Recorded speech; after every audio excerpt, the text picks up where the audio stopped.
Hey, welcome to Fitzdog Radio. Big show today. My guest Tim Dillon will be with us just in a moment. I've been looking forward to having him on for a long time, and we had a really nice talk. We went to his studio this, I guess, about a week ago, and it was great. It was great. So that's coming up. But had a good weekend. Hosted a dinner party, just very small. We had three couples over, and I'm always wary of talking about hosting a party on the podcast because I don't know which of my friends are listening that are like, hey, how come my phone didn't ring this weekend? Well, maybe because I don't like you as much as my other friends. No, it's just you rotate them in. So anyway, it was fun. JoJo made tequila drinks, and we had brie. I eat a lot of brie. I love brie. And then I started farting about 3 hours into the party, and it was bad. It was real bad. And so I said, I got to clean out the pipe. So I went in the bathroom, the back bathroom, because not the one that the guests would go in. And it was nasty, and I used the bidet, but I cranked the bidet and it shot so hard that it hit my asshole and it caused a hemorrhoid. And I have a hemorrhoid right now from that blast. I don't know. Has that ever happened to you? It hurts. Having a hemorrhoid, you don't think about much else. When you have a hemorrhoid, you're aware of it all the time. It's brutal. So it's hard to walk. I mean, you can walk, but you just feel it. I mean, we went for this long walk yesterday. Me and Aaron and our friend Josh. And we always do a thing where when Josh and his wife come with us, and what we found, and I don't know, I think I might have talked about this on the podcast, but what me and Josh sometimes do is we drop back and then we realize that women won't look at us because we're straight white men. We're middle-aged, middle to late age, dead. And so they get creeped out when we look at them when we walk along Venice Beach. There's a lot of beautiful women. And so what we do is we hold hands, and then women will look at us, and then we say hi to them, and we stop and we talk to them. And our wives are fucking dying because they know what we're doing. And the women, and like, they'll see our wedding rings and be like, you guys married? And we're like, yep, we're married. And they're just so proud of themselves that they have gay friends. We're their new gay friends. And we get to, touch their breasts. We go, well, I've never touched a breast. No, we don't do that. But that's the next step. Bought some tickets to go to Ireland yesterday. Going in August. It's going to be me and my family, my sister, her kids. And my niece and nephew are the same age as my two kids. So the four of them are going to go to Europe a week early, and they're going to go to Budapest and Prague, and they're going to bang around and then meet us in Ireland a week later, or 8 days later. And my mom's coming and my brother. And we rented a big house. And then we're going to go to Mallorca in Spain. Little island in Spain where a gentleman named Rafael Nadal. Nadal? Is it Nadal or Nadal? Nadal, I think. He lives there. I hope to see him during the vacation. I guess there's a lot of rocks you can jump off into the ocean, and topless beaches. It's going to be unbelievable. So the tickets were fucking crazy expensive. We waited too long. And so luckily I used my VPN, the Express VPN that I advertise on the show that you should use. And you basically assign yourself a different location, and the tickets are cheaper. Like, I pretend I'm in England, and somehow the tickets are cheaper than if you're buying them from the US. So there's a little travel tip for you. Had to pay in pounds, which I guess on my credit card they'll just translate to dollars. But yeah, that ExpressVPN, it's the shit. And it hides all kinds of stuff. Nobody will ever know what you're doing on your computer. Nobody knows that I may or may not be interested in Czechoslovakian hidden camera massage porn. Who knows? Who knows? It hides the fact that I listen to country music sometimes. I don't want people knowing that shit. It's embarrassing. Last night I watched the Mark Twain Awards. They gave an award to Adam Sandler. Adam Sandler, it's just the cool kids love making fun of Adam Sandler. But you know what? The guy fucking cranks out funny shit a lot. I mean, some of his movies they're juvenile, but that's the point. The guy's having fun. And then once in a while he does something like that Gems. Well, I forget what that Gems movie was called. It was fucking great. His stand-up is hilarious with his guitar. Goes out. I don't know. I thought it was cool. And Ben Stiller shit all over him. Ben is like, how do you describe Adam's comedy? Lazy. I guess lazy. And Judd Apatow was hilarious. He had all these pictures of Adam when they were roommates together and he was a kid. And some funny stories. So check that out. I'm also watching Formula One. I finally got around to watching it. I think there's already been like 4 seasons. Started at season 1, and I had zero interest in Formula One. When I was a kid, I watched car races because there were only 3 channels when I was a kid. And on a Saturday afternoon, that's what you watch. You watch fucking car races. And it was a guy named Jackie Stewart who was Scottish. And he would go, coming around the outside. Had such a funny accent. And we would just laugh. And it was like Mario Andretti and I forget the other names. But so these new guys, they're fucking studs, these drivers.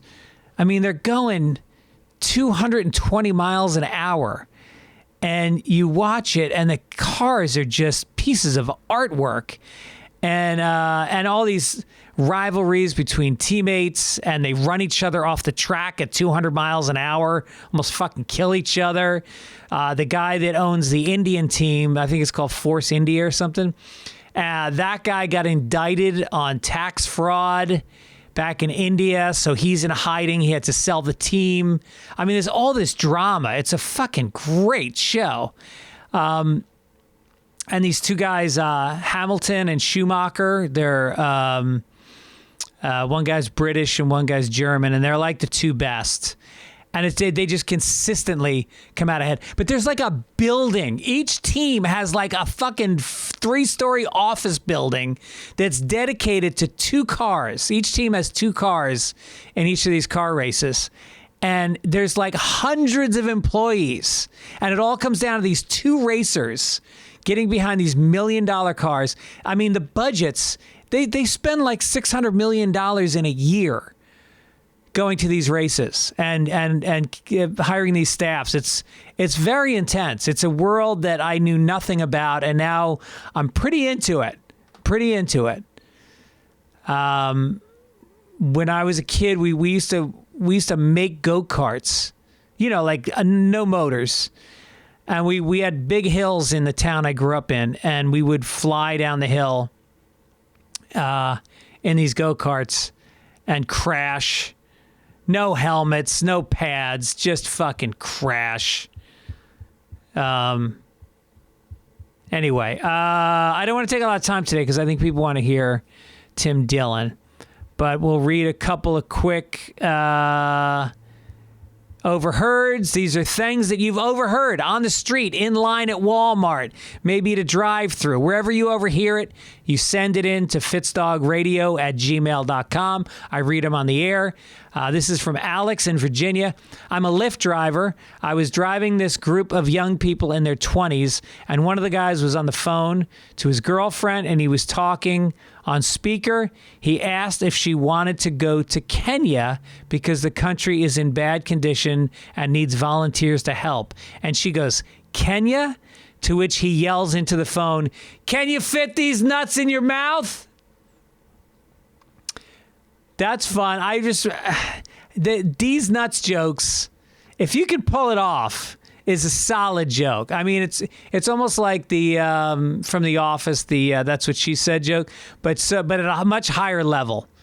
I remember there was excuse me, do you like Wendy's? Sure, why? Well, how about you enjoy a pair of... No, Wendy's? Yeah, because you're going to love when D's nuts hit you in the face. That's what it was. And the other one was, do you enjoy parodies? Yeah, why? Well, how about you enjoy a pair of these nuts in your mouth? Do that to your wife tonight. Let me know how it goes. All right. Dates coming up: St. Louis, Missouri this weekend at the Grandel Theater, April 1st. Louisville at Laugh Louisville, April 6th through the 8th. Mohegan Sun in Connecticut, April 13th through 15th. Levity Live in Oxnard, April 22nd. Grand Comedy Club in Escondido, California, April 28th and 29th. The Blue Note in Columbia, Missouri, May 19th. Argosy Casino in Kansas City, May 20th, and Laugh Boston on June 16th and 17th. Go to Fitzdog.com. Get yourself some tickets. Support some live comedy. Let's sell out these shows. Let's hit some bonuses so I can pay for these fucking Ireland tickets. Also want to tell you guys that this show is sponsored by BetterHelp. BetterHelp.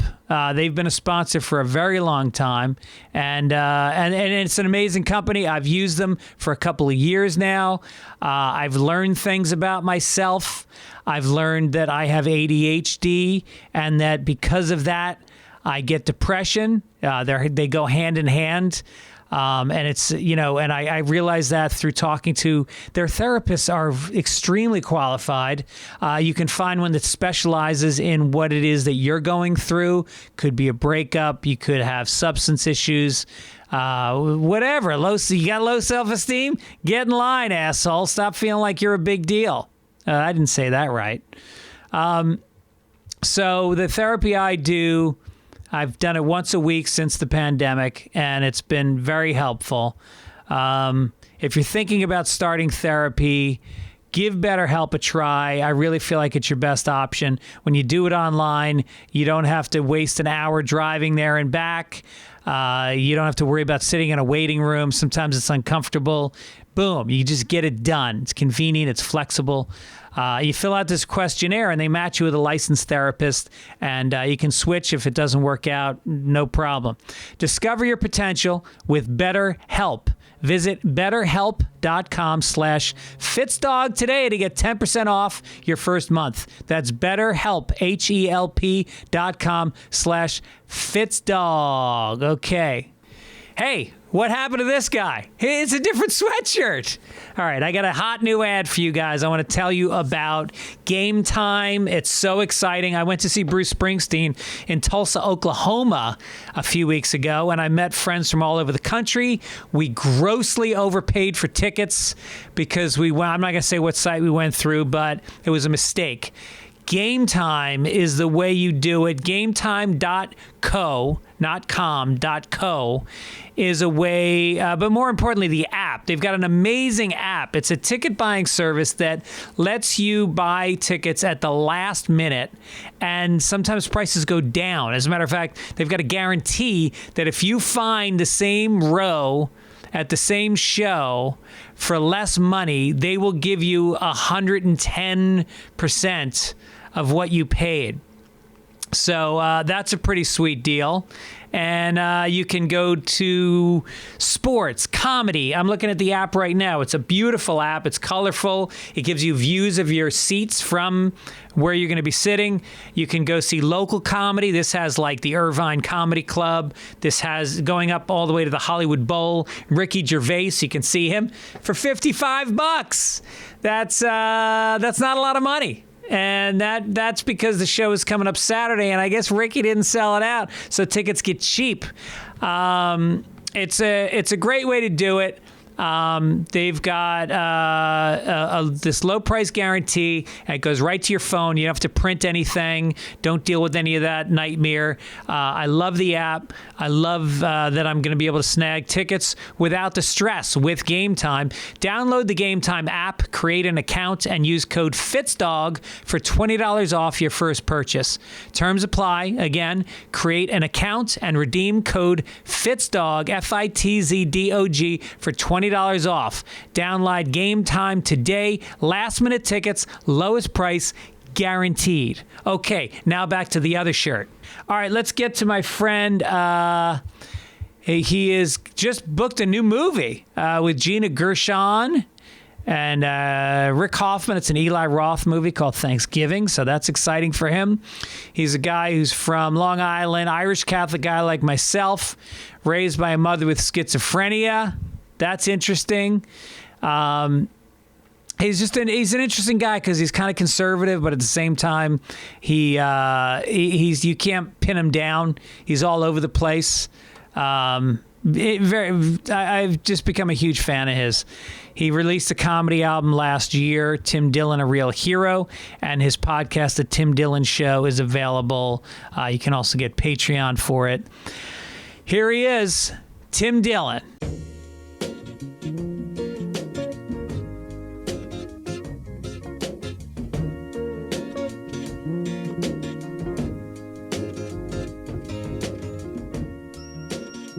This is surreal. I'm sitting in the studios of the Tim Dillon Show, interviewing Tim Dillon, which I think might be my new thing. Maybe I go to other people's podcasts and I interview them and do it on their set and ask the questions that maybe they're the questions that your listeners would want to hear. Yeah, you turn the tables. Turn the tables. I like it. That's what it's called. I like it. Turn the tables with Greg Fitzsimmons. Yeah. And it builds until finally I'm sitting there with Fallon. Yeah. And I'm saying, why are you still moving forward? What's the momentum? Yeah. What's carrying you? Yeah. What drives you? I'd watch that episode. Oh yeah. We're all right, so we're on the set. It's the Fitzdog radio show, but I've watched so many episodes of your show here, and it's just phenomenal to me that you do it no script. I mean, are there cue cards I'm not seeing when you do your show? No, it's just all off the top of your head. Well, my mother's a schizophrenic, so I think I have I'm a little touched. Yeah. You know remember that show Touched by an Angel? You're touched by a schizophrenic? Yeah, with Roma Downey. And I think it was a show on like CBS where like something bad would happen, but then an Irish angel would show up, like Roma Downey. She had an Irish accent. She'd be like, "Don't worry about the cancer, I'm here." And so I think I'm touched by a schizophrenic. Like I think there is something to that where if your mom's batshit, yeah, like hopefully you're not fully batshit, but there's probably something in there that just has synapses are firing, and right. Hopefully some of it's funny. Oh, a lot of it is funny. Yeah. I mean, it's really. My son was showing. I told him I was going to interview you today, and he was showing me clips this morning, and I saw the rant you did about your aunt who badmouthed you. I don't even know if you can talk about that because I think it led to a suit. Didn't she it? didn't sue me. Oh, but she did come close to it. Yeah. She was dissuaded from other members of the family. She was very unhappy about that. Yeah. But she started. She started it, and then you called her a pedophile. That is true. That's the Chicago way. She started it. You know what happened? I had a picture of myself on my Instagram that's in it. And it was from a sketch I did years ago. And it said, "Cum pig" on my chest. It was written in like black magic marker. It was a bit from years ago from a sketch that nobody even saw. Yeah. And she's like, "You're disgracing the memory of your grandfather. How dare you?" And I was like, "Bitch, shut up." So I just went off on her. Yeah. And, yeah, that was a big episode. Yeah. Big episode for the family. That's a lot of people. What was the fallout? Well, with the family? You know, I'm not invited to a lot. I wouldn't go, I think, anyway. Yeah. It's just gotten to a point with that section of my family. But again, I stopped drinking. Yeah. They have not. Right. it did get to a point where I was like, every family party, people would just get drunk and argue over bullshit. Yeah. I just stopped going because I'm like, I don't want to be around this. And then she came from me on Instagram, so I just kind of flamed her on the show. Yeah. So it just, it's kind of like, I don't participate too much in that anymore. Is there anybody that you're in touch with? I'm in touch with my cousins. The Irish, it never ends well. Right. So the Irish, we had a great run when I was a little kid. Like my family was great for the Thanksgiving, Christmas, Easter, like up until the point we were all, like out of high school, it was pretty much an amazing experience to be in a big Irish family. Yeah. And then the divorces come and the addiction comes and the problems come and just that's kind of what it is. Yeah. And I'm, Long Island, New York, Irish kid. That's kind of a common thing where like, the beginning's good. Yep. And, everybody has a lot of hope. Yeah. Like all, when me and my little cousins would sit around the Christmas tree, my grandfather had this big, beautiful home that he built himself. He was a contractor. Everybody would be like, these kids are going to do so well. And now the most successful of them is a homosexual clown. The rest of them are on heroin. 2 of them are on heroin. 1 of them passed away, sadly. Yeah. It's rough out there. Yeah. It it's sucks rough. when you're no a comedian. No one's gotten married. Yeah. Nobody's had kids. Yeah. Of the cousins. So the name's going to die? Oh, Dillon name going to die? Oh, yeah. Yeah. Yeah, probably. Wow. Yeah, because I'm Westchester County Irish, Bronx Irish, big family, ton of cousins. I probably got like 30 first cousins. And we kind of went the other way. Everybody's done okay. Yeah. There's been like one divorce out of all the cousins. That's great. So maybe it's the Long Island. Well, it's element. Certainly the Long Island. Yeah. But it's also, how old are you? 56. It's a different generation. Yeah. Right. Because that generation did fare a lot better. Yeah. My generation, there was a lot of confusion. Yeah. About like what to do and what course to go. And it was the first generation of like the boomers were kind of receding. And then you had this new group of people who they were confused about what life was supposed to be. And I think they also felt like life was going to be provident because it had been. That's right. And they didn't realize that there needed to be some boots on the ground. 100%. Yeah. And it was just like, nobody, we got the worst advice, I think, and I've talked about this before, of any generation, which was follow your dreams. Yeah. And you can do anything you want. Yeah. And that's all we got. We got nothing else, no follow-up, nothing about hard work, nothing about sacrifice. Just follow your dream. And you realize quickly that a lot of people don't have dreams. They need a career. And the happiness they're going to have in their life will probably come from a family or outside of their job. They need a fucking job. So like, it was a weird group because you have all these people being like, well, I don't know what to, like, no generation, like even my dad's generation wasn't really like, what's my dream? Yeah. And my grandfather's generation certainly was not what's my dream. It was like, where's the money? I just got to this country. So they were the dream. They were the American dream. That's right. They just weren't thinking about it in those terms. That's right. So like I've had cousins that go like try to be DJs for 4 years because they like doing cocaine with rappers. So they hang out and watch, like they spend 5 years of their life watching like Justin Timberlake record a song in Tribeca. And then and they don't make any money for that. And they go, but this is my dream. You go, but is it your dream or do you like drugs? And meeting famous people. Right. But this is the confusion that generation had. Yeah, I think that all these shows, American Idol and America's Got Talent, all this stuff are doing such a disservice to this country. I actually came up with a show and I sold it and it didn't go, and then I resold it, but everyone's afraid of the show. And it's called The Dream Police. And you show up to a Starbucks and there's a guy in the corner on his laptop and he's typing and he sees you walk in and you see him look at you and then you see the fingers because you realize he's already tried to, he's got no new story. He's got no life to talk about. So now he's writing what he sees, and now a van pulls up and it's a police van with a siren and it says Dream Police on the side, and uniformed officers get out and they come into and this guy's been working on this fucking screenplay now for 8 years. He's got a fiance that he won't marry because he hasn't sold his screenplay yet. They arrest him. They put him in the van. They bring him to a soundstage where there's an audience. And there's a panel of people. There's Dave Becky. There's like a famous manager. There's a Warner Brothers executive. Yes. And they evaluate his writing. They've already read it before he's brought in. Right. And then they decide whether or not this dream should be followed. Wow, And I like that. And the person has to sign on that they'll follow the advice. They'll either stop or they'll continue. And if they continue, they get a favor in the bank of each of these people that's a judge. I love that. And people are scared of it. They're scared of it because it's cynical. It's seen as cynical. And I think we're freeing people from bad dreams. But I also think they're scared of it because so much of this economy is built on the idea that you can do something you cannot do. Right.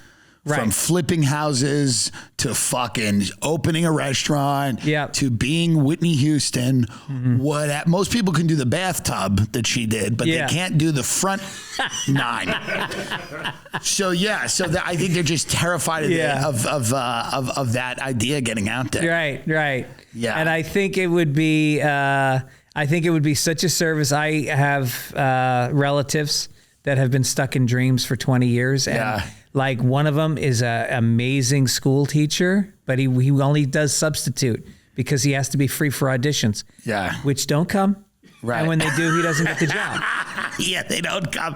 That's the other thing. People don't realize, I have a friend moving out here. He's a comedian. He moves out here. I'm like, all right, cool, man. What's your plan? And he goes, I'm just going to do auditions. I go, these people think like every day they're looking for a guy. I'm like, that's not what it is. Right. And here's the thing about the auditions is 95% of them are lip service because they already know who they want. They want John Hamm. They'll audition you, but that's in case they can't. John Hamm walks away at the last minute. 100%. Yeah. Right. Yeah. So congrats. I just saw Eli Roth put you in a movie. They're cutting my head off in a movie in Canada. Fucking awesome. That's cool. It's a horror movie. I've always wanted to be in a horror movie because I like them. What better than Eli Roth? And Eli Roth's great. Yeah. And he's an amazing dude. So they're putting me in that. And, I'm pumped. And it's a couple of days. Wow. That's good. It's nice to get in and get out. Yep. That's the other thing. I did this other movie I can't talk about, which will come out, but that was, every day, 6:30 a.m., having to drive to a lot and sit there in costume and then they don't use you. Yeah. So that's tough. And also, it is funny, guys like you in your position, you lose so much money when you get a movie. And for everybody else, they think, I got a movie. It's a big payday. Yeah. And for guys like you with a big podcast, no, you can't afford to do too many movies. It's also, people don't know what movies pay. Like, people are shocked when they hear what movies pay. Like, I was shocked when there was this kid in this thing that I did that I can't say what it is. But maybe you could guess. But this kid was in it, and he was like, I don't know how old he was. He was in his 20s, and he's like, he's a real actor, and he had a much bigger part than me, and they paid him $60,000. Yeah. That's it. Yeah. They paid him $60,000. Right. And they were just like, we'll pay for your apartment for a couple of months to shoot, but you're getting 60. And that doesn't include, then they tap you to do a fucking press tour. Oh, yeah. You're going to fly around the country and get up at the crack of dawn and do local radio in Dallas. Yeah. Well, they're not going to tap me. I don't even know if I'll be invited to the premiere of this other thing that I did. I think I'll get a friends and family screening in Van Nuys. I'll get like a free ticket. But I thought I would be on the premiere. I had like 1 line, 2 lines. Yeah. It was good. It was a great experience because I'm doing it with one of the greatest actors that's ever lived. Really? Yes. And I was fucking it up, and the director kept coming up going, I'm in my wit's end with you. What's wrong with you? Because it's hard because there's a lot of blocking in the scene and the lines that they keep changing, and it's difficult. What's your acting training? None. Well, I was an actor as a kid. I was on Sesame Street. Oh, that's right. You were on Sesame Street. So, I mean, that's just, pretty much showing up. Yeah. And then I did some plays and a couple of musicals. In college? No, kid. Yeah. 12. Yeah. I went to college for a year and a half, dropped out of community college, and started selling subprime mortgages. Yeah. Oh, yeah. So I was not in the theater department of college. Right. And I still stand by the subprime mortgage, and I think it's going to make a comeback real soon. I took one myself. I foreclosed on a house myself. You did? Oh, absolutely. What people don't understand about the mortgage thing, it was not a bunch of guys in a room going, got over on these people. Yeah. This is what people don't understand about frenzies, about greed. everybody thought it would last forever. Everybody thought, every person I knew took an adjustable rate. Well, that's what a subprime mortgage is. Yeah. It's just an adjustable rate arm. Yeah. Where it has a fixed for 2 or 3 years, and then it balloons and goes to God only knows. That's really all it was.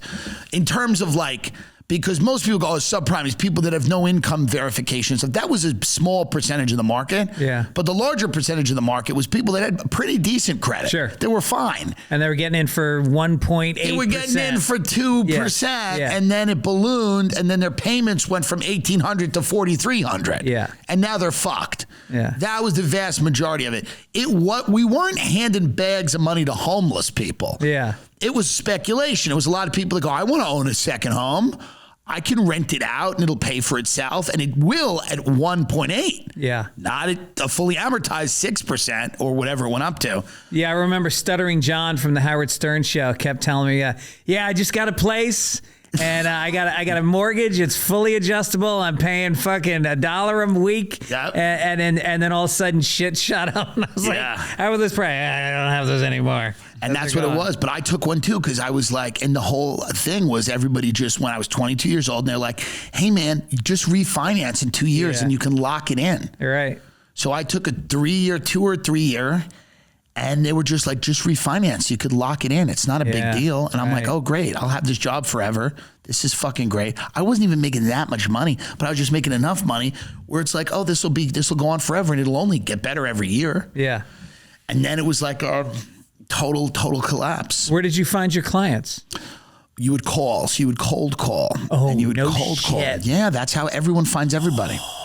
All right, walk me through a cold call. Hi, is Mr. Fitzsimmons there? Yeah, this is Mr. Fitzsimmons. Hey, Greg, how are you? It's Tim Dillon with Franklin First Financial. I don't know if you recall, we actually spoke a few months ago about Don't remember that. Yeah, Greg, I'm sure you speak to a lot of people. You were looking at doing some financing on the property. I don't know if you'd ever locked into a lower interest rate. You were looking at that. I don't know if you ever did it. I don't remember talking to you, but yeah, I mean, I have a mortgage right now. Yeah. Why? But I remember you were looking at potentially consolidating some other revolving debt that you had. I mean, your mortgage is what right now, interest rate wise? 5.4. 5.4. Yeah. Okay. And is that the only debt you have right now? No, I've got some credit card debt. I mean, Greg, the reality is what we do here. I'm a direct lender. I'm not a broker. So basically you're talking to me, and my underwriter is basically up the hall from me. And what we're looking to do is, if it makes sense for you to take this revolving credit card debt and finance it into the mortgage at, let's say, a 4.25. So now that debt that's revolving and adjustable becomes a fixed debt that is now a tax write-off, because your mortgage is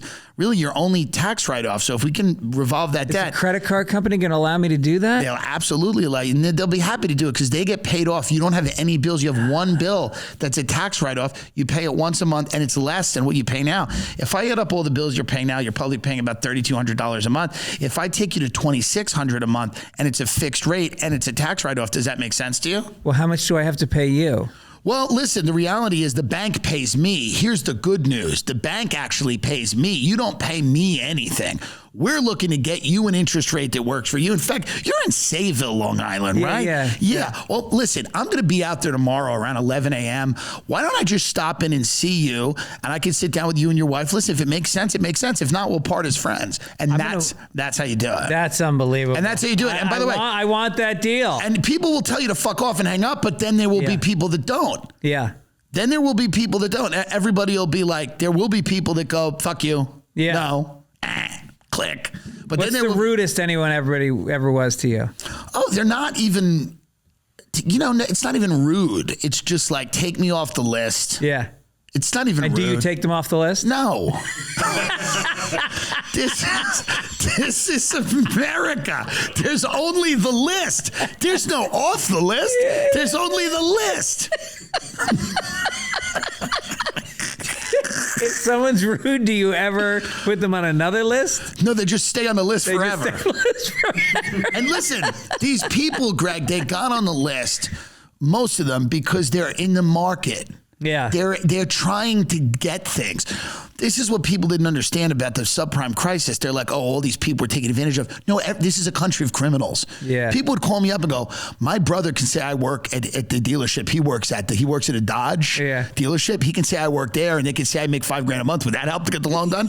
They're criminals. They're all criminals. It's a criminal country. And you never once asked the guy if he was black. That's the thing. No one cared. No one cared at all about race at all. Right. No, it was a majority of my clients were white Long Island people. We had black clients too. Yeah. But the majority were white. Yeah. Long Island couples that wanted more than they could have because it's a place about having the man cave and the pool and the this and the that and the second house out and the second house. Now it's hard because I'm wondering how you do that job now because cold calling just got to be tougher now because number one, everyone has a cell phone. Mm-hmm. You can easily identify spam. Yeah, you got to remember, but we were calling people who were 6:30 at night, answering their phone. They just done a 8-10 hour day. They're having a cocktail. They're talking to you. You're trying to make them laugh. You're trying to be personable. Yeah. Listen, I understand you. Listen, of course, Chase Manhattan is a huge bank. You know what they do? They take your loan and they send it to Houston, Texas to get underwritten. And there's people there that are making $10 an hour. And if they feel like working on your deal, they do. And if not, you're going to get a loan back that is approved a month later at a much higher interest rate because the rate lock is going to expire. I can get this done in 10 to 12 days because my underwriter sits right up the hall from me. So I can literally, you can send me your documents, overnight them to me. I can pick them up at your house on the way to work. This is much easier. We're a local bank. Wow. Yeah, I understand. Did you feel any guilt about people losing their homes? No. No, I don't. It's not something to even feel guilty about. Yeah. This isn't, people have asked me this. It's actually not something. Think of this, and I'll use this example. Throughout history, victims come together. Everyone's in heaven, and the victims come together. The victims of the Catholic Inquisition, and they have their arm. They go, I was put on the rack, and they stretched my arms to the point where they ripped off my body. And then the Holocaust, they come in, and they go, we were gassed because we were Jewish. And then the victims of the crack epidemic come in and go, well, I became addicted to crack at a young age because I was born addicted to it because my mother. And then you bring in these people and go, and tell us about how bad it was for you. And they go, someone gave me $300,000 in 2004 that I didn't deserve. That's in all of history. There's never been a group of people described as victims who got more than they should have. Yeah. The people that lost their homes, the ones that I feel bad for, if there are, and I'm sure there are cases like this, people that genuinely didn't understand what they were doing. In my experience, everyone understood exactly what it was, which was it is an adjustable rate mortgage. Mm-hmm. No one is telling you it's fixed if it's not fixed. Yeah. The guy at the closing has to go, it's adjustable. The people wanted it. Yeah. Because if you said 7 is fixed, adjustable is 5.5. Yeah. It's America. What do you think they're going with? It's a country of gambling. Right. So people always want the lower rates. I feel bad for people. I remember it being cocktail conversation. Yeah. People used to talk about the Yankees, the U.S. Open. No, they were talking about fucking mortgage rates. So I feel bad for people that maybe were elderly or didn't understand or were genuine victims of predatory lending where someone lied to them. Right. But we did not lie. There was no reason to lie. Yeah. The products were the products. Yeah. You don't have to declare your income. Right. I'm not lying to you. Yeah. This is Wells Fargo. I'm also 19. I'm 20 at this point. Yeah. Every adult in my universe is saying this is the move. I have bank presidents giving us meetings. I'm not working in a boiler room. I'm working in a bank.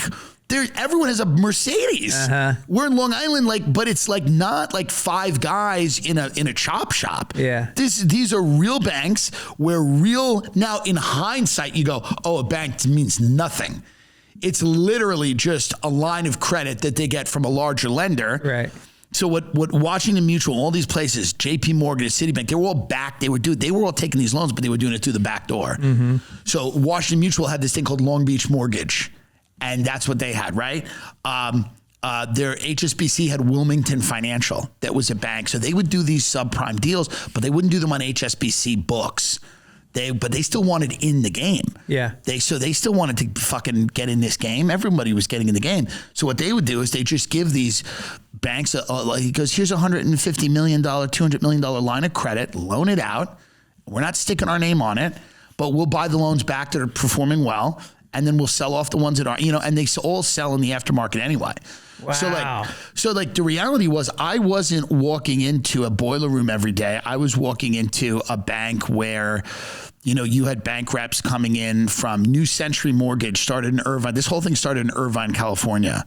Countrywide Financial, Irvine. I mean, Irvine was the epicenter of subprime mortgages. Yeah. The second was Long Island, New York, with American Home Mortgage and all those things. So, listen, I knew guys that were 24 years old making 90 grand a month. No shit. 24 years old, making $90,000 a month, driving a BMW 7 Series, bought a house on the water in Long Island, and then ended up delivering pizza for their cousin's pizzeria when it all collapsed. No shit. Well, I had a buddy. Yeah, it's crazy. This guy from college who I partied with a lot. He was the guy that License to Ill came out, and that just was on a loop. He was on the kitchen table fucking dancing through college. Fun. Just the funnest guy in the world. And he started, failed out of school, but then started what you were doing, subprime, worked his way up, became a manager, started an agency, opened up 38 offices around New England. He was making fucking millions, doing blow. Yeah. Subprime thing ended. He got fucking sued to his teeth. Lost his wife, lost his kids, lost his house, was living in his fucking car doing crack. And he's been in and out of recovery 24 times. Yeah, but since 2008? Can I say this? Great American story. Yeah. Yes, it is. If he can remember it, it's a great fucking story to tell. It's a great American story, man. And sometimes we need to focus on that. Yep. We need to focus on the night that he went into the fancy steakhouse in Boston where everybody knew him with a hooker and snorted coke off the table. This is when it was all over. Right. This was like he found some money in a cushion. Right. This was the last hurrah.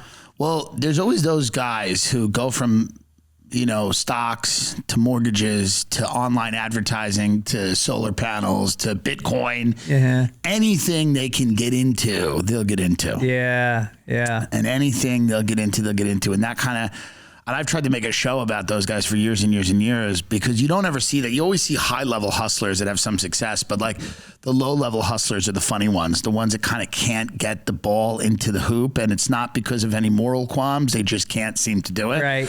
Because these businesses do attract, the uneducated, the unmotivated, right. The people that are looking for get rich quick scheme. I think that's what defines America more than many, many other things that people think define it, race or religion or whatever. I think what really defines it is we are a country of people who do believe in a little bit of magic when it comes to how we can make money just appear. We're founded on the gold rush. That's right. The ethos of this country. That's right. Yeah. Right. Well, what's the next gold rush? Well, I think the next gold rush will be clean water. No, I think the Bitcoin thing looked real promising. I did the Bitcoin convention. I interviewed the Winklevoss twins and Jake Paul, and it was fun. Jake Paul was much better than them. They just sat there and smarmy but Jake Paul was great. But it was that. It's clearly crypto. People feel like it was crypto, and then crypto kind of got bludgeoned. Yeah. I remember when we did the crypto convention in Miami. It was great, right? It was how long ago was this? 2 years ago. Oh, so it was booming. Booming. Yeah. Dinners and everybody was partying and having fun and it was great. And I was down there at Art Basel too. I went to that and everybody was talking about NFTs and parties, DJ Khaled in people's backyards, and we would get into all these cool parties and great day. I love Miami. It's just such a great city. Yeah, and it's a city of criminals, and criminals are a lot of fun.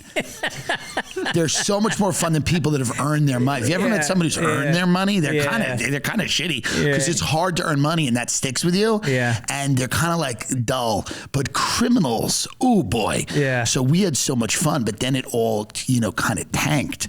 And but that's what they believe it will be eventually. Web3, NFTs, non-fungible tokens, buying and selling property that lives on the internet, digital property, art, whatever. Digital contracts, ownership contracts of stuff on the internet. and Bitcoin and having, cryptocurrencies, having a portfolio of cryptocurrencies. This is what the people that believe these things, are very much invested in. What about this as a new concept? Yeah. And we launch it here. You invest in people like they're stocks. You get a kid. Yeah, I like that. Kid coming out of Harvard, he's got an MBA, and you say, I'm going to give you $3 million up front in your fucking pocket right now, and I get 30% of everything you make for the rest of your life. You do it with artists. You got some designer coming out of the Fashion Institute. You got some, hotshot painter. Isn't a version of that happening? So these kids that go to Stanford that have an idea, and then these VCs go, I'm going to fund your idea, but I'm taking equity. Yeah. That's almost happening right now. Right. But this would be all his ideas for the rest of his life. That's a good one. You could do it with comedians. That's a poor choice. Because the comedian will get the check and just stop working. I'd rather the kid from Harvard. You give a comedian $3 million, you're never going to see him again. Yeah. Because you know what they'll do? This is the thing with comedians. Comedians have to earn their money. Yeah. Because if comedians don't earn their money, they will indulge the worst things, whether it's a horrible idea they have. Like if you earn your money and you learn how things work, when you do make money, you won't do something crazy. Yeah. But if you give somebody money up front, they'll go, oh, great, I'm going to film my passion project movie that's been in my head. And they're not around long enough to know how dog shit it is. Yeah. Or how hard it is to make a movie. Or how hard it is to make a movie. Yeah. Right. So that's why it's tough with them. But like, I do see that investing in people as not a bad idea. It's dark. It's dark and it's cynical, like all my ideas. It's dark and cynical. Yeah. But I like it. Yeah. I think I would invest in, I think you could have, like a mutual fund, you could have a sector that you could go after. And you could do high risk. You could go get a bunch of crackheads gone paying you nothing, and let's see if one of those crackheads cleans it up and becomes something. You know what I mean? Yeah. Huge. Right. Or you get the opposite. Dentists. You're in dental school. You want $3 million? Great. You got it. You can live in a fucking beautiful place right now. Right. Yeah. It's interesting. It's an interesting idea. I do think the world will get more like that as time goes on. Yeah. And as, I do believe what you're going to see at a certain point is I don't think the current college system's sustainable. Like the student loan debt people take out and the idea that people they waste a lot of time. It's a lot of fun. I think it's good for development of kids. But it does seem like Germany and other countries start to get people on a track earlier, like 8th grade, and go like, you're going to do this, or you're kind of suited for this. Vocational. It does seem like it's going to be weird to just let people go away to school for 4 years, graduate with a degree, and then they have no idea what they want to do, and then they just drive Uber. Yeah. That seems like a weird system. Right. So I don't know if it's betting on them or giving them money, but I do feel like identifying someone's strengths early on and pushing them in that direction almost feels, and I know it's like antithetical to America where it's like, you can do it all, you can do anything. But the reality is like someone I think should go to people and go like, what's going on? Like we had guidance counselors in high school. They couldn't have been more like less. The worst. The worst. Yeah. And then you look at union jobs, you look at guys that work, holding a camera or screwing in lights or whatever. Those dudes are fucking happy because they're not stressing about their next job all the time. That's right. There's real job security. There's a health plan. There's a future. There's a pension. Yes. And they can actually enjoy living. 100%. It's amazing. And those are gone. Union jobs are gone. They're gone. And then also like blue collar jobs, a lot of these kids don't want them because they feel like they're not cool. Right. And they want to like be a creative adjacent person who like is in the media-ish kind of thing. And they work at these big companies that don't get paid and they have to supplement their income with other things. So I do think that there is going to be something that changes where it's like the gig economy that supports a lot of people seems like it's going to be overrun pretty quickly with AI. Yeah. Like this gig economy where it's like, I do the Postmates and I do this and I do drive your thing. Within 10 years, you're going like, there's probably going to be some massive changes to it where a lot of this stuff is done with AI technology. Yeah. And whether it's self-driving cars or drone or whatever it is, you lose some of it might get very. So I do think that, you know, that period of time now in people's lives where they graduate from college and then they don't know what the fuck's going on. That's my son right now. Yeah, it's hard. Yeah.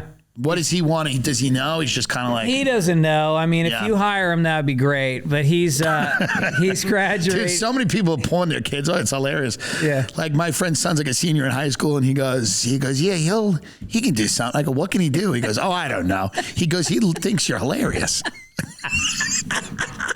I go, dude, what are we going to pay him to do? A fan? What are you going to pay him to do? He goes, he thinks you're hilarious. But basically, it's just like, get him out of this house. Get him out of the house. He goes, well, you know, you could travel, you could go places. He goes, you do shows at the Comedy Store, go to the Comedy Store. Basically, he's like, get him out of the house. Me and my wife are sick of looking at him.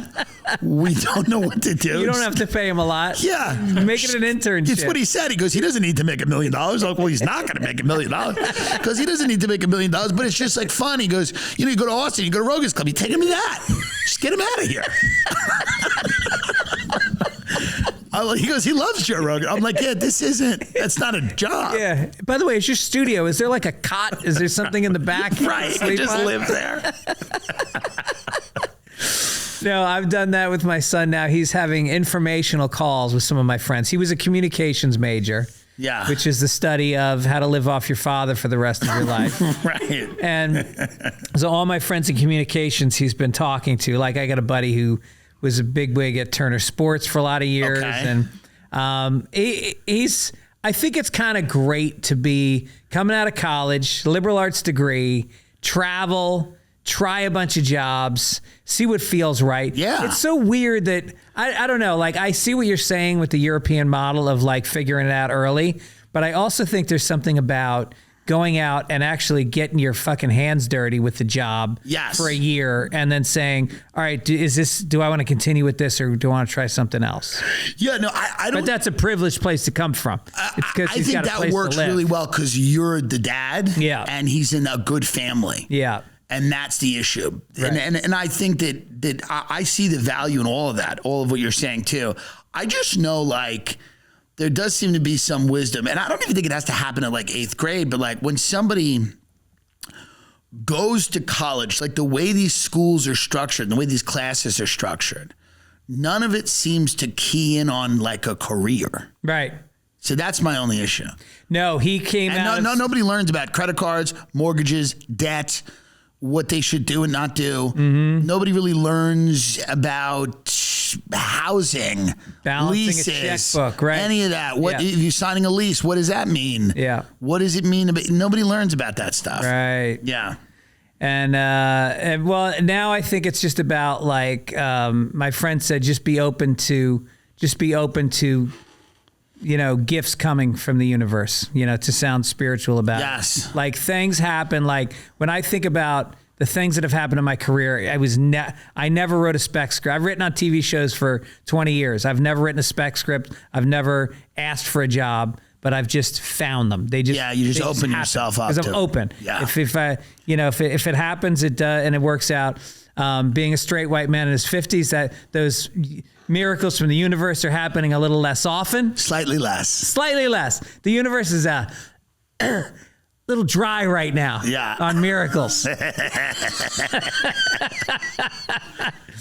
But, all right, so here's the thing I want to ask you. I have 3 questions I ask every comedian. Oh, no. I'm ready. What have you ever not finished a set on stage? Good question. Yes, but it wasn't like I walk like there's times when I headlined a room and they were so drunk.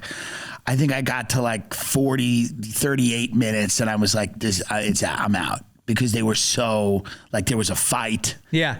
The guy punched another guy. It was a Governors whole thing. in Long Island? No, it was a fight. That's funny that you said that. It was actually a room I'm going back to, which I love, is the Raleigh Improv, which is it's a fun room. But like a guy punched another guy. But yeah, there's a few, like, there's been a few sets where I might have cut them short because of insanity. Yeah. But I don't think, like, I'm trying to think, short sets never. Longer sets, I've cut a few short because of like things that just went awry, where the crowd is so drunk that you hear this roar between jokes, not even a little like, with a buzz, you hear a roar. Yeah. They're just like, where it's like kind of like, this is just, no one's benefiting now. they're not. Yeah. No one's benefiting. So that's a real badge of honor. I mean, you're the first comedian I've ever asked that question to that didn't have like a horror story of having to like run out a back door or pull something off of him. I'm trying to think. I've never had someone jump and kill me. And you did Long Island comedy, which is crazy. I had a woman run on stage once in a bar in New York City and like confront me, but it was kind of funny. And then she stayed on stage and I talked to her for a little bit. What was she confronting you about? She was so drunk, and I used to do a bit about ice cream, and I was insulting Breyer's ice cream, and she said "fuck you" and ran on stage, and we started screaming at me about Breyer's. In New York City, you perform in these like Coke bars in the Lower East Side where like people just coked out and drunk. She never knew what would get them. And then I said something to her. I was like, well, you're not supposed to be eating ice cream. You're supposed to be making it for your husband or something. And she ran on stage and went nuts. But yeah, I don't think there's ever been like a thing where I'm like, get the check, like we're going to get murdered. Right. Which sucks. I wish I had that story. But hey, you got plenty of time left, my friend. That's a good point. And it doesn't, just because you're successful doesn't mean the crowds. That's the beauty of stand-up. They can be just as fucking crazy. Oh, dude, some of them all. Oh, yeah. You got hired to do some corporate date on a booze cruise. Well, I mean, listen, here's one. I did a Romanian Bitcoin thing. I was supposed to do 20 minutes. I think I did 14 because no one spoke English. You were in Romania? Yeah. They flew me to Romania. A Bitcoin guy goes, we want you to do 20 minutes of comedy. We're going to pay you a crazy amount of money. It was like $100,000. And I said, okay. And then I went, and then literally, half the room spoke English, and the other half English was their third language. And they were screaming at each other and taking photos of me and filming me. One guy recognized me from Rogan. This big fat guy stood up in the back and goes, Rogan. It's insane. So there was that. I think that, but I didn't feel like in danger. Yeah. I was just like, this isn't really working. But it was some Bitcoin guy who had so much money he didn't care. He's like, oh, that was great. Wow. They don't care. So you get in with those Bitcoin guys. A few of them. Yeah. One of those criminals just liked me. Private jet over there? No, commercial. It's a 24-hour flight. You can't do that on a private. Oh, yeah. It's the furthest travel. Oh, yeah. So it's from here. I left at LA. Dude, it was a crazy fucking trip. I left at LAX. We got to London, Heathrow. We landed Heathrow. Then we went to Amsterdam, had a layover in Amsterdam, walked around, it was gorgeous, got on a plane in Amsterdam, went to Bucharest. It was a 24-hour flying day. And were you alone? It's the other side of the world. You go over Ukraine. Yeah. No, my producer came. Yeah. But it was like we went... it's 24 hours. You go over Ukraine. You're on the other side of it's crazy. Wow. It's the total other side of the world. Damn. But by the way, food was great. People were nice. Did they try to pay you in Bitcoin? No, cash. You own any of that shit? I have 4 Bitcoins because one, they paid me to do the Bitcoin conference at Bitcoin. Steve will do it from Nelk gave me 3 Bitcoins to do ads for him. And then I own 4 Ethereum. So that's what I had. But I didn't buy any of them. I just got paid in them. And a Bitcoin's worth about 20 grand now? Probably 23. So you got 80 grand in Bitcoin. Something.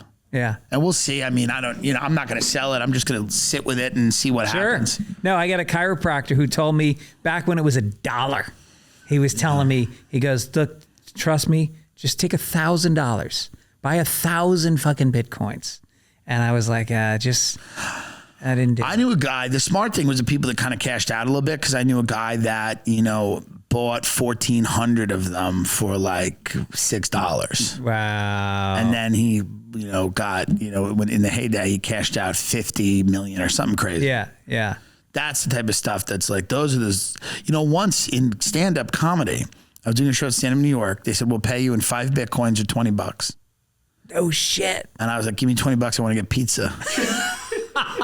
Because I had no idea what Bitcoin was. That was $100,000. It was like 2010 or 11. Yeah. Whenever it was like, I had no idea what it was. I'm like, dude, I don't even know what this scam is. You would have lost the fucking serial code. Oh, by for now. sure. And that was back when it was like, oh, this is just used for like illegal drug Yeah. Like there was no idea that it was going to be like legit. Yeah. It was just like, oh yeah, it's this dark web currency. Right. So are you buying you're buying a bride from Eastern Europe? Like, why do you need this? So I'm like, nah, dude, I'll take the $20. And I just went and me and my friend had pizza. Me and another comic. And that was back then you had no money. So $20 at a New York pizzeria was like, oh, we can get a pie. Yeah. Like this is Thanksgiving. Yeah. So we'd order like a grandma pie or something and we'd just eat a whole pizza. And we're like, this is great. Are you, what's the, I want to end with that one. Who would give your eulogy when you died? Great question. I mean, well, it depends when. So, I mean, it's a great question. They probably wouldn't do one. I imagine do a memorial for you? No, they do a memorial. I don't think there'd be maybe there'd be a few people that would speak. Yeah. I think the eulogy is kind of this weird concept now where it's like they're not doing it as much. Yeah. It's like a few people get up and talk. Yeah, a few people. You get the brother, the sister. A few people might talk. Like maybe Rogan would say something. I don't know. Right. Maybe a few friends that I grew up with. My friend Joe Munster might say something. Yeah. Who lives in Atlanta now. I don't know. It's an interesting question. There's not one person that's truly good enough to command the attention of everybody. Here's the real answer. I should do it before I die. Yes. I should pre-record it. That's great. Because the reality is, if you're a fan of the program or you listen to me, listening to one of these people is not going to do it. Right. I should pre-record it and go, here's my life. Here's what I struggled with. These are the things to learn. And then do an ad read at the end. This was brought to you by Athletic Greens. I got a boner, right? I'm dead and I have a boner. Get some Blue Chew. What's the hackiest bit you've ever done? Oh, great question. When I first started comedy, I was a juror on a murder trial. And I did this bit where I was like, it might have been racist too. It's certainly hacky, but it also may have been racist. It was a bit where I was like, it's tough to, I was like, certain people come up on the murder trial and they don't understand that it's hard for the lawyers to get answers out of them because they don't understand the words that are being used. And I was like, the defendant's sister got up on the stand and her name was Chi-Chi. And they were like, what was the defendant's demeanor? And Chi-Chi be like, what? And he'd go, what was the defendant's demeanor? And then Chi-Chi would be like, he was meaner than his brother. So it's hacky, but I think it's also racist. I imagine it's also very racist. But it occasionally would do well. He was meaner than his brother. It's not great. This was year one, and it was Long Island, and it's crazy. No musical closer at any point? Never did music. Yeah. Never did music. Yeah. There were fucking shows. I wish I had a guitar. Like I used to do a lot of college shows in the Midwest where you're in in a fucking cafeteria, right? Unannounced, right? Nobody. They're just trying to eat, right? They're playing euchre, and there's and you're competing with the loudspeaker. It's going, pizza's ready, number 37, while you're doing your fucking act. Dude, I never got into music in terms of like as a comedic vehicle, but I did see some guys. I watched some guys in Long Island go down hard with guitar bits. Yeah. And we'd watch that and they'd just get up there and it was tough. But then they could kind of make it out like they were just playing a song. That's the point. That's the point. It doesn't sting. That's right. You just play right through it. You're like, I'm playing a song. Yeah, because I watched some guys go down hard. I mean, not a laugh. Yeah. There was one guy who did did this song. We would get out this guitar and he's like, it was about that he was... This is the thing in Long Island. People just used to do these things that really didn't make any sense. Like he did this whole song about wearing his grandmother's lingerie. And it was about like it's supposed to be funny, like where my grandma's laundry. He was this big fat guy, red hair, and he was just like, in grandma's laundry, yeah. And it just never did well. Yeah. But he just like performed it like he was Aerosmith. Right. And then he would just like afterwards, he'd be like, fuck yeah, thank you guys. And it's like, what is this? Is this supposed to be funny? Yeah, there was a bunch of guys in Boston that used to do that stuff. There was one guy's song was sitting on a cock 'cause I'm gay. Yeah, we sing that in New York. Joe List sings that in New York. Oh, he does? Yeah, because it's from Boston because he's a Boston comic. Yeah. So he knows that guy. Yeah. Oh, sure. But that one's good. Yeah. That's kind of good. Yeah. That's much better than the things I was exposed to. John Joseph was always a great guitar act out of Long Island. You remember that guy? I don't remember him. He was great. He sounded like Neil Diamond. So I started in 2011, really late 2010. So I might not have. I got out of there quick. I started going into New York City. Yeah. I never really worked. Like I worked Governors occasionally, but I was never one of their guys. Right. They were like, you should start wearing blazers. Right. That was their attitude. And I was like, this ain't it. I'll wear a flannel shirt, thanks, and jeans, because that seems like what everyone else is doing. It helps when you're selling your CDs after the show if you got a blazer on. You gotta wear blazers. Be respectful of that guy yelled at you, but be respectful of the crowd. He paid money. Yeah. Don't hit him back hard. Be respectful of the crowd. So to me, it was just, I remember I went back, and then listen, I like the owner, sweet guy, very sweet guy. And I went back there, and I went back there and I did a show there, and I went out, and the audience was in their 70s and 80s. Like you could see toward the end of my grandmother's life, her skin would just be discolored from the slightest bruise, like blue. And this is what happens when you get old. The blood thins. And I was looking and seeing that in the crowd, like just discolored skin from bruise. And I just went, no, never. Yeah. Never. Right.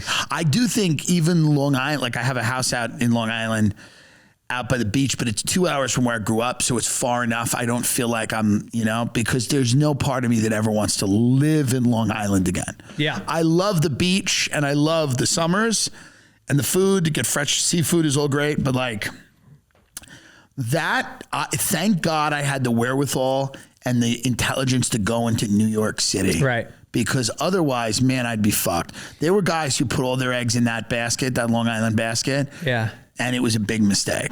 You're saying Jackie the Joke Man hasn't handled his career in the best way? Well, yeah, I mean, he did better than the people I'm talking about. He did so much better than all of them. Yeah. I'm talking about guys like I started with, where it was just like, they got a JFL audition at Governors. Like it was the Governors, JFL went to Governors like one time, and they put like people that were like 65 on it. Yeah. I don't think they knew what New Faces was. Right.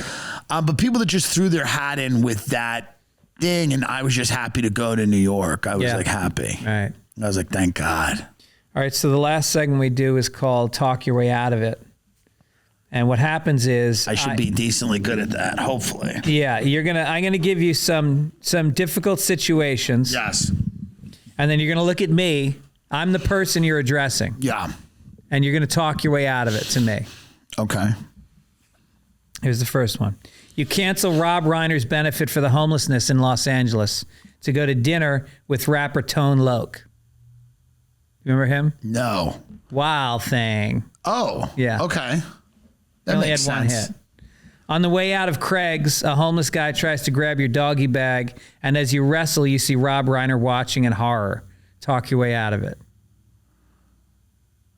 Number one, I understand homelessness is a problem, but this guy's attacking me violently. And the reality is, it's this small percentage of violent homeless people that gives the vast majority of peaceful homeless people a bad name. And it makes people very callous, and it makes people not want to deal with the homeless problem or realize their complicity in a system that continues to perpetuate the type of inequality that leads to these things. Me beating this gentleman was a way of reminding not only myself, but the rest of the people out there that the vast majority of homeless are peaceful, and that it's a small group of them. And yes, I canceled, and I apologize, but Tone Loc and myself are old friends. Old friends. And was he black, Tone Loc? Yeah, oh yeah. So sometimes you have to listen to a black man speak, Rob. Sorry. Because I just feel like that's, Because you know what, Rob? He gets paid to do the wild thing. He gets paid. He's a wild thing. Yeah. All right, you got out of that one. You're contacted by a cousin who found you through ancestry DNA. He has a kid born with webbed hands and toes and needs money for surgery. Talk your way out of it. I've always found in life that we can hide from the things that make us who we are, but at the end of the day, we should embrace them. It would be easy to give you money and tell your son that he doesn't have to have webbed hands or feet. It would be a lot harder, but more valuable to tell him to love himself for all his imperfections. I mean, at the end of the day, I could go on Ozempic. But the reason I don't go on Ozempic is, number one, it has kidney issues, which I didn't know about because I would have done it. But the reason I don't is because I'm trying to love myself. I think you should tell your merman son that he's special and unique. You know, what are women? Women want to remember something about a guy, and this is what they're going to remember. We can't correct everything. What if it grows back? We can't correct everything about ourselves. We can't. He's lucky. He's lucky to be here. So it's not about the money. It's not about the money. No. It's not about the money. Yeah. I give you the money. Yeah. I wait for the self-esteem of the child. I don't want to put him on that Kardashian-esque, track of just changing everything with a needle, with a fucking knife. Yeah. What's he going to want next? Breast implants? Yeah, he doesn't have to go under the knife. Filler? Yeah. Yeah. I love it. Tim Dillon, you're a national treasure. Thank you, Greg Fitzsimmons, for having Thanks me. for I having me on. appreciate it. Thanks for doing it in your studio, and thanks to your producer, Of course. Tristan. What's his name? Who cares? But I appreciate it. You got tour dates coming up. We're going to read them right now. Oh, if you wow. want to get tickets, you go to timdilloncomedy.com. Yes, that's right. The scumbag who has timdillon.com has not given it up yet. Raleigh, North Carolina, March 24th and 25th. Then Prior Lake, Minnesota, Grand Rapids, Huntington, New York. That's Long Island. It's Long Island, baby. New Brunswick, back to Huntington the next night. Yeah. What's that all about? Horrible routing from my fat agent who just eats all day and has no idea. Is that Ian? No, Fat Justin. Oh, Justin. Yeah, Yes. Justin Enbrook. Yeah. Peoria. Justin's famous thing is it's an easy flight. He goes, it's an easy flight. He goes, you're going from Sydney, Australia to Chicago. He goes, easy flight. And I go, it's easy for you because you sit on the couch. And I have to do this. Peoria. Thank you also, Justin. That's always a blast. Yes. Kansas City, Yeah. Portland, Tacoma, North Charleston, South Carolina, Yeah. Hershey, PA, Chicago, many more dates on It's the tour. routed like I'm getting away. It's like I'm trying to escape from something. It's like I'm making an X all Oh over my the country. God. Yeah. Does this spell something? Here's what I will say to him. I will give him this. He always wants to do things 6 months in advance. I never do. Yeah. So I'm always just like, grab what you can get. I want to go hard till June 21st. Yeah. Then I want to take the summer off. Then I want to go back out in the fall. I'm hard because I don't want to put up 70 dates Yeah. a year out. Yeah. I don't want to do that. Right. So Why should you? yeah, I just go like, listen, let me see where I'm at. Let me see what I want to do, when Right. I want to do it. Right. But I'm doing this thing now where I think we'll put up more dates in the fall and we'll plan them out a little bit better. But the routing is a little wacky because it's just what you can get when you plan it out. I like doing it and going, I want to do it in 3 months. Yeah. Not, I want to do it in 8 months. I look at people's tours, they it's 6 months out. And Right. that right. to me, I don't like. No, I'm more of the guy that gets called on Wednesday to see Yeah. if I'm open this weekend. Right. Right. All right. Thanks, man. Thank you, buddy. All right. God I appreciate it. Thanks.